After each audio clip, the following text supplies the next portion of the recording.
it's super important to keep the keepers close to you by really understanding what drives them and always kind of, taking the pulse, use your ears, listen and pay attention. It's like good enough, so you gotta be great, and I'ma do whatever it takes. Doing what I love in life, and I'll pay the price, and not stopping even if the shit kills me, even if it kills me. Hi everyone and welcome to MattGron Talks. This is episode 97 and my name is Mattias Gronborg, aka MattGron, and I'm the founder of the HubSpot agency iGoMoon, and here I share my scaling up journey, building this company from nothing to something. And of course, with me as usual, the one and only, my friend Svea-Malina Landschaff. How are you doing? I'm doing great, and I don't know if you can tell, but something is different today. No, still no background, but I'm standing for the first time in 97 episodes. You're actually standing. Yeah, okay, so you typically you're on the chair. Yeah, I'm always sitting on sitting the chair. because I tend to move too much. So I thought for me it's better to sit. But you know what? Try something new. Maybe this is leading to something amazing. Let's try it. Okay, Yes. so now we're both standing. And stopping with the small talk now, going into the episode, because I guess that's everyone is here for. Hello and welcome Yes, to let's MattGron do it. Talks. And we have a framework in place because we have different topics 3 times a week. Do you want to share what we talk about? Yes, I can share the framework, and today we have a crazy great Monday episode, right? Yeah, And, what do we do every- Mondays? Yeah, so every Monday we talk about self-development, and I'm sharing my journey growing as a leader and a human being. And every Wednesday we talk about everything I'm learning in the entrepreneurial process and when I'm scaling up iGoMoon. And every Friday I share my weekly self-inventory, which basically is I share stuff around things that I could have done different, things I learned during the week, and also the victories. Yeah. Have fun stuff. Yeah, best part. So that's our framework. And we also have a tagline. We do. That you usually drop. So I should. And drop the tagline. I'm still not good at this. But I'm good at the slap, so let's go. Yeah. Okay, so this is where entrepreneurship runs smack into reality. Welcome again. Okay. So like you said, on Mondays we talk about more personal topics, and today is Monday, so I have a topic prepared. I know these are the ones you get most nervous about because they are more personal. And I remember in episode 50, I think I checked, we talked about how to deal with toxic people and how to basically deal with when you have to fire someone. And today I want to look at a similar topic, but this time it is from the perspective, how does it feel when someone leaves by themselves, when they come to you and say they want to leave iGoMoon?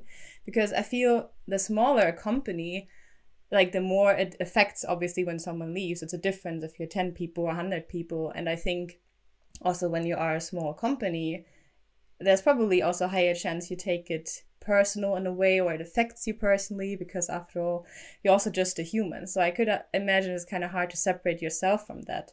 So let's start at the beginning. How does it make you feel when someone comes to you and says, hey, I decided to leave iGoMoon to do something else?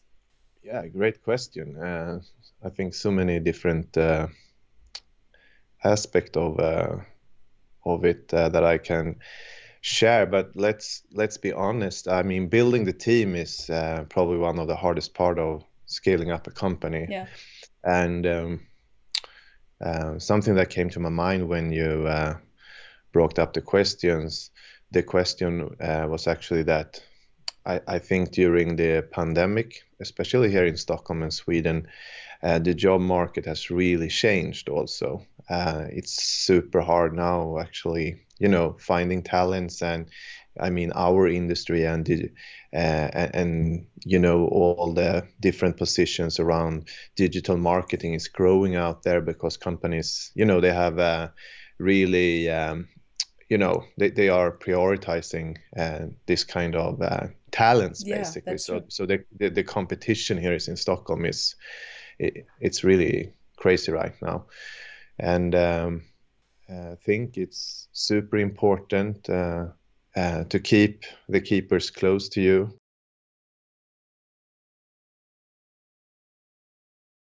By really understanding what drives them, and always kind of taking the pulse, so to speak. Use your ears, listen and pay attention.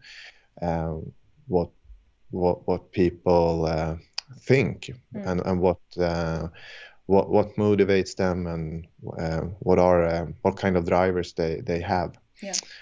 And but you asked me how it felt, right? And I mean, of course, it's super tough if one of the keepers decide to leave for a reason. And I think being a leader means you have a different relationship with people compared if you are not in a leading position. I mean, for the majority of people, it might be like a really good colleague or maybe a friend leaving. But I mean, that's not necessarily the case for me as a leader. I can still like a person, but the person might not be right for iGoMoon's bigger picture or vision. Then I could also be, relieved, because it creates a vacuum, and it also open up for new opportunities. But on the other side, I mean, if it's a keeper and someone that is super important for iGoMoon's future, from my point of view, so to speak, but you can't control everything. This is one of the things actually that I really need. When we were talking about self-care, this is one of the parts. This is one of the parts of building the company that I really need to practice self-care. And but of course I can take it personally, and for a day, and I typically make a decision that it's okay to have this self-pity session. But I really, there is it could be for an hour or during the evening or something, but I'm very aware of it, and I snap my fingers, and then I say, no, it's over. That's good that you say that. It sounds like you said, you have awareness and you can separate yourself. And I think, like you said, it is okay to have these feelings, because what I said earlier, we are just humans after all. It's okay. I could imagine if I have like a small company that I, grow myself over years, and I get amazing people, and then someone leaves and another person leaves, I would feel frustrated for sure, even though I know it's probably not because of me, And speaking of that, do you want to share what some reasons are why people leave? Maybe there's something that is very common.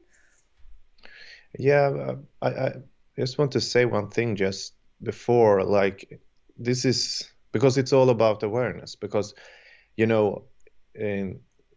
there is, I can still have the emotions, but being aware means that there's a big difference actually making a decision that the self-pity session is over. And I think you must almost be an entrepreneur and have been leading in these kind of situations to understand what I say now, because no one really cares what the entrepreneur feels. But the entrepreneur really needs to care about what everyone else is feeling. Does it make sense?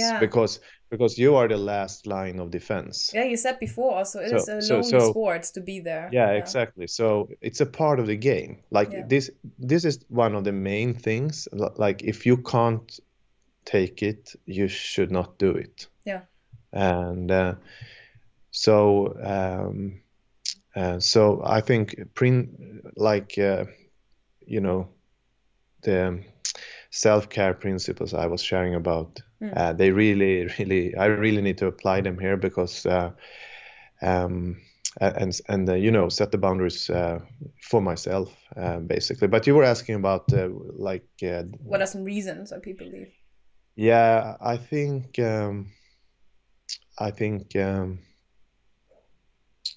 you know, when people come to me or to one of the managers and say, okay, I'm leaving, I think like here today with where we are right now with the job market, I think one of the most common one is probably they got an offer they couldn't refuse. Okay.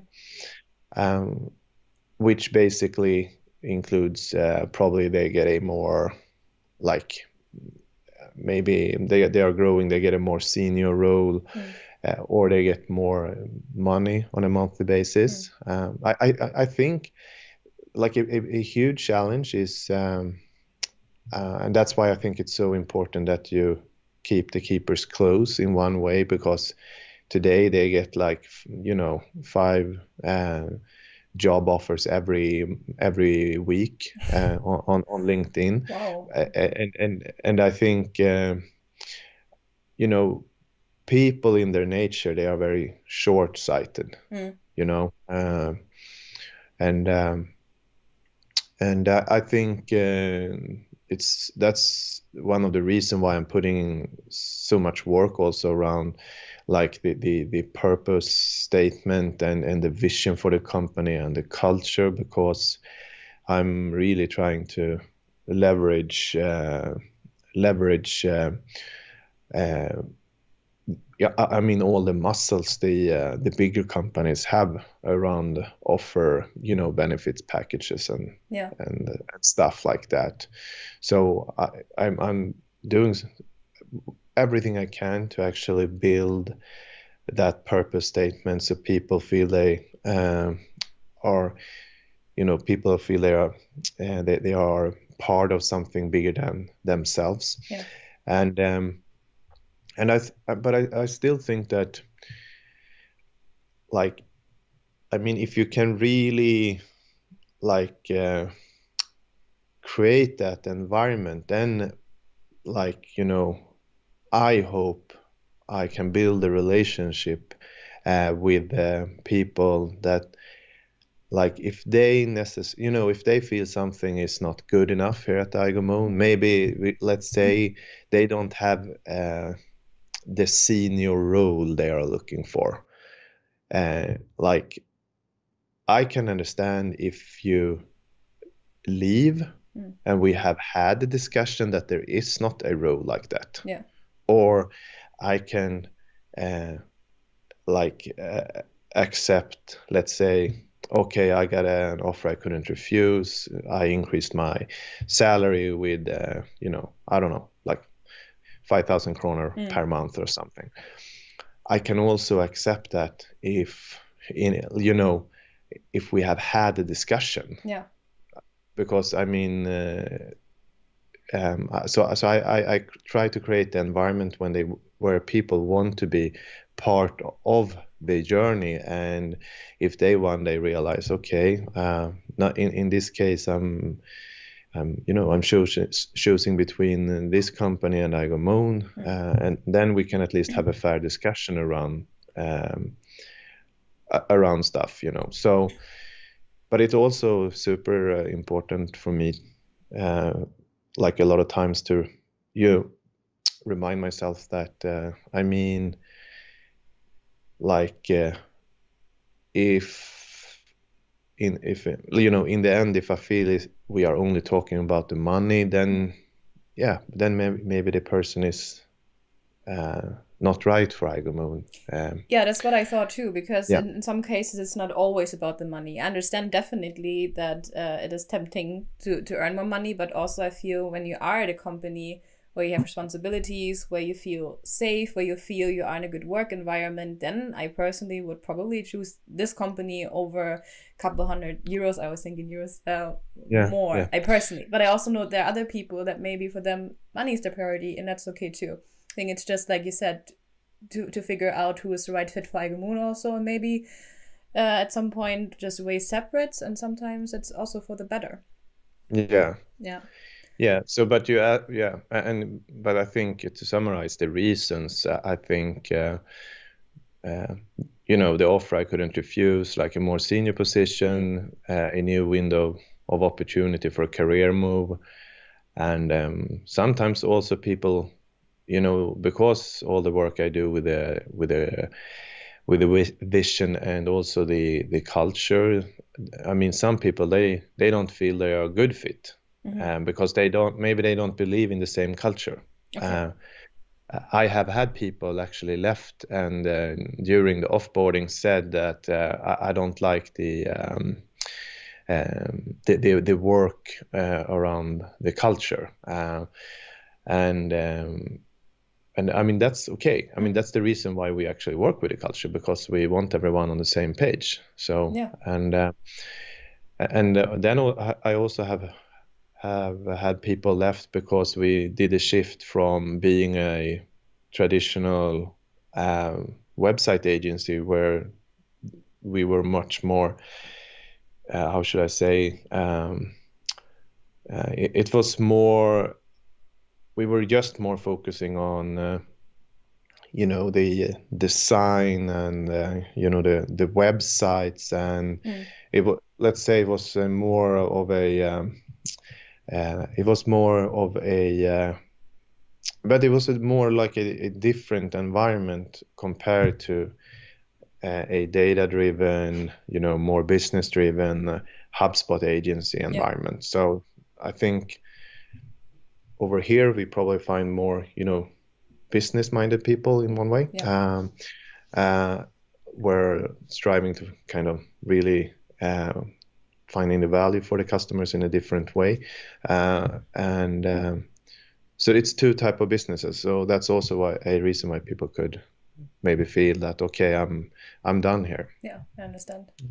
And you also said there are sometimes just other career opportunities where it's not only money but also another position, and I understand that too. Like, people want to develop, and maybe, like you said, at iGoMoon at this point there's not a role like this, but people still want to grow, which is also, I think, of course it's good, but sad if it's one of your keepers, right?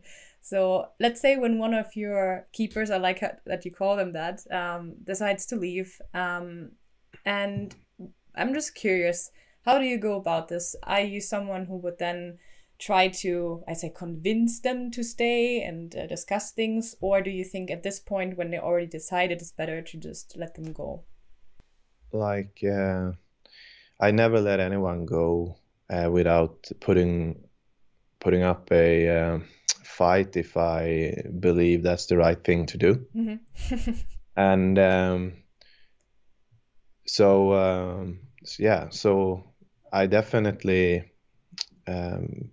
but I mean, this is I think it comes back to what I said in the beginning. I use my ears, I pay attention, and I very often get a pretty good picture of why the person is leaving, and I really probably asking a lot of questions if I'm not certain. And then I might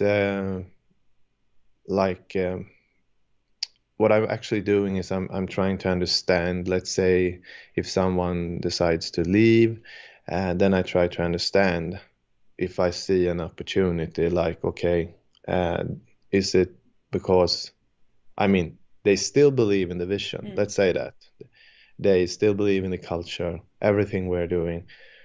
Then I'm, as you said before, like, I mean, it's the most important thing, right? Then it's not about the money and or that the grass is greener somewhere else. So then I might go in and try to create a new role. Is it anything about the benefits? Yeah. So it happens, and sometimes the people the person stay. Yeah, that would have been my next question. If you have been in a situation and then you actually succeeded in having them in the company again, or because it happens, but often the reason why you end up in that situation then is because you you have not been communicating enough with each other. So I had an example this year that basically was like that, and in that case, let's say we had a meeting in January when we discussed the role. Yeah. And 6 months later, in my world, it feels like, it was last week we had a discussion, but that person felt that it was like 2 years ago. Yeah. So that's what I said, that a lot, the human being is very short-sighted, but the right word might be that we lack patience. And so that's also another side of it, and I think we spoke about that in a couple of episodes when I shared about like the new iGoMoon and the old iGoMoon and all the emotions you feel when you are breaking through to the new iGoMoon. Yeah. And but I mean, yeah, so that's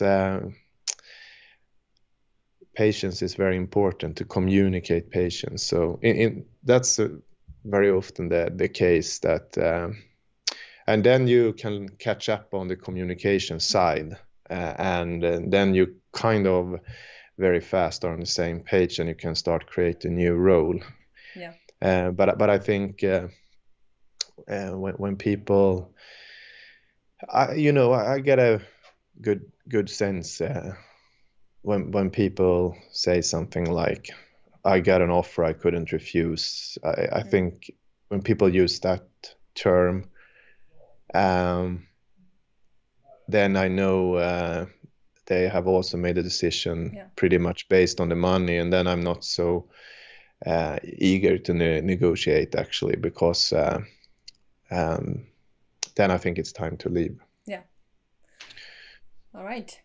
That was interesting. You know what surprised me most was actually when you described the job market in Stockholm right now, and it makes a lot of sense. I haven't thought about it, that all companies now like become way more digital, and a lot of companies who may have slept before Corona realize now we have to go digital, and of course they need all these capable people in the industry.